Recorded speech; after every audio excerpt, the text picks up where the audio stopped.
fim de semana.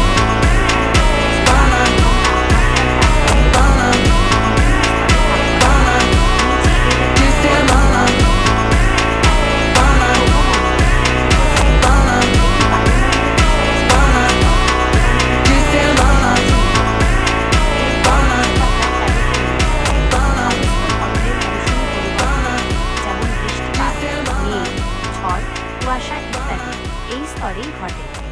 2. সমতাপ মণ্ডল stratosphere.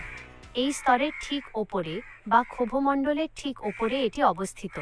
এই স্তরে ozone স্তর ওজোন লেয়ার পাওয়া যায়, যা সূর্য থেকে আসা ক্ষতিকারক অতিবেগুনি ইউভি বিকিরণ শোষণ করে পৃথিবীকে রক্ষা করে। এটি বিমান চলাচলের জন্য আদর্শ, কারণ এখানে আবহাওয়া শান্ত থাকে। 3. মধ্যমণ্ডল মেসোস্ফিয়ার। এটি সমতাপ মণ্ডলের উপরে অবস্থিত। মহাকাশ থেকে পৃথিবীর বায়ুমণ্ডলে প্রবেশ করার সময় উল্কাপিণ্ডগুলি সাধারণত এই স্তরে এসে পুড়ে ছাই হয়ে যায়। 4. তাপমণ্ডল বা আইনমণ্ডল থার্মোস্ফিয়ার বা আয়োনোস্ফিয়ার। এই স্তরে উচ্চতা বৃদ্ধির সাথে সাথে তাপমাত্রা দ্রুত বৃদ্ধি পায়। পৃথিবী থেকে পাঠানো রেডিও তরঙ্গ এই স্তর থেকেই প্রতিফলিত হয়ে আবার পৃথিবীতে ফিরে আসে। 5. বহির্মণ্ডল এক্সোস্ফিয়ার। এটি বায়ুমণ্ডলের সবচেয়ে বাইরের ও উপরের স্তর।